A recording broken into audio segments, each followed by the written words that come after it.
this though, Ajamu. There's something people have been talking about because you made a comment Mm-hmm. about Obama, and I'm sure you're aware where I'm going. But if I don't ask it, it'll be like Tim ain't keeping it real. What's Right. this Uncle Tom reference? Was it out of context or let me just let you answer. Well, I'm gonna tell you what the context was. The context was, one of those internal conversations among us that we have about certain things. Right. This wasn't some comment that I made out to the general public. Talking about Obama being Uncle Tom. This was in the context of a conversation, in a publication, interview that we were having among ourselves, and I referenced the fact that this individual, this president, who came into office with all of these high expectations, who had the opportunity to, in fact, be great if he would have attempted to live up to just half of what he was committed to, notwithstanding the opposition he supposedly got from Congress. But there was a lot of different things he could have done that would have addressed some of the aspirations of the people who supported him. And he could not have won, and you know this, Tim, he could not have won in 2008 or in 2012 without the significant support, the turnout of African American voters. Then the question becomes, objectively, what did we get, and really what did progressive people and poor people get from this administration? And the painful conclusion has to be that we got very little. That in fact, what we saw even from the very beginning of his term, we saw this tendency to basically uphold and support the already existing structures of white power, of white supremacy. Let me share with you a quick story. In 2009, the first few months of 2009, we were mobilizing, going toward the 10th anniversary of the very important World Conference Against Racism that took place down in Durban, South Africa in 2001. Historic conference. As you know, the Bush administration walked out of that conference. Okay? Now, here we have the 10-year anniversary. Get ready to happen up under a black president. Now, we understand he's the president, and we know that there were some people who raised some issues about this conference. And so they raised issues about the conference. They had some very specific concerns. I was involved in the preparatory work for this commemoration that's going to take place in Geneva, Switzerland, at the UN. We worked, and even though some of those things they wanted really were unfair and unnecessary, we worked and got everything that the Obama administration needed to have in order for the U.S. to participate in this World Conference Against Racism. And he still decided to not participate and gave political cover, not just for the U.S., but gave political cover to all of the other racist states on this planet that also decided that they weren't going to participate.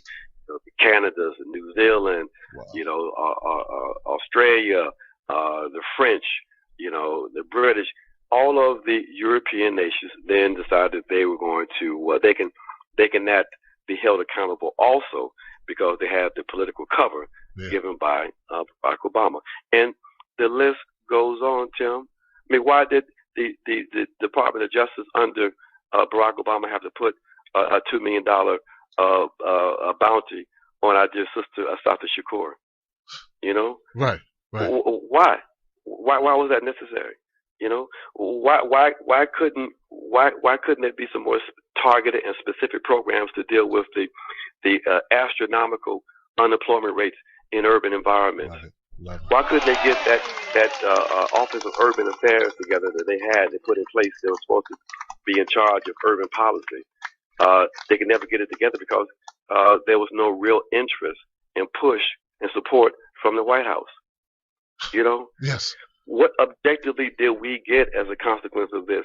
I mean, all we had was that basically Barack Obama also allowed for the Brits, for the UK, the English, and the French to basically go into Africa and dismantle, destroy the most prosperous country on the African continent, Libya. Right. And that opened up the floodgates for all kinds of destabilization across the African continent. This is pure, Tim. It was pure gangsterism. Yes. Because all they wanted was the Libyan oil, but also what they wanted too was the fresh water in Libya. So what do we get? So if you basically are committed to upholding white power, if you are not doing anything within your power to basically make some even incremental changes, then, for me, you are a manifestation of a 21st century Uncle Tom. Wow. And I stood by and stand by that position. I love it. And he's not the only one. The vast majority of what we call the black leadership class is in that same category. Selling out our people, left and right, selling out working class people and poor people, left and right, for the crumbs they're getting from the table of the Democratic Party and the oligarchy that runs this thing. Preach, brother, preach. Man, this is what I'm talking about. I had this conversation, portions of this conversation with a friend yesterday, and their mouth dropped when I said, that you made this reference about Obama, and I defended you, and I tried to enlighten them. I said, look at the plight of black folks under Obama. It has not been better. And I know, and they looked at me, Ajamu, like I had two heads or something. No, but I'm telling you, these are the facts. And though Trump is using this right now to try to pull in black voters, I'm wondering, what can we do to influence black voters, Latino voters as well, all minority voters, to wake up to the rules? Because I think it's the rules of Ajamu, where he talked the talk. He knew that the sheer fact that he was a black man, that black folks were going to identify with him, some Latinos as well. He did a lot of cool stuff hanging out with Jay-Z, but it was all a setup, because meanwhile, he didn't do anything to better the plight of those inner city people. Those people were predominantly minority. And I'm like, what do we need to do to really make people wake up? Because they got to wake up. They got to wake up. But Tim, let me tell you something. The thing that really upset me, and I think that was what I was referring to in that conversation also, was, we all know about what happened at Mother Emanuel Church in South Carolina. Yes. When Dylan Roof went in there and murdered 9 of our folks in church. Now, what many people didn't understand, didn't know, and I wrote a column on this, and that's why people get mad at me, because I'm an open book, Tim. I've been writing and talking stuff, for quite some time, and I feel like my responsibility to speak truth to power, and that's what I do. Let the chips fall where they may. So I wrote a column, and I talked about the fact that, I was trying to wake people up, and me and somebody else, and I was saying, you know what? There was a Department of Homeland Security report that came out in 2010, latter part of 2009, 2010, in which there was an analysis that identified the number one domestic terrorist threats in the U.S. And guess what it concluded? It concluded that it wasn't Muslim jihadists or Muslim terrorists. It was homegrown white nationalists, and specifically the lone wolf type. Okay? Right. Now, what happened was this, Jim. The Republicans, they kind of exposed themselves. They said that report was biased against the Republican Party. Why is that? Is that your natural constituents? They see themselves in that category. Yes, sir. Yeah, they say it was a bias against the Republican Party. It was a biased party because they say it was trying to suggest a connection between right-wing racist extremism and the Republican Party. And as a consequence of them raising those questions, the Obama administration pulled their report. It never got publicized. So my question was this: what if they wouldn't have bent to that so-called pressure? What if they would have been committed to educating the public on this potential threat like they should have been? And what if those folks in Mother Emanuel's church would have been aware of the fact that, we open up our arms to anybody who wants to worship, but we remember that white, young, lone wolves are potentially dangerous.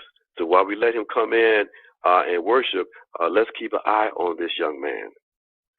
Let's situate ourselves in such a ways that if he's not there for the purposes he claimed to be, then we know how to deal with that.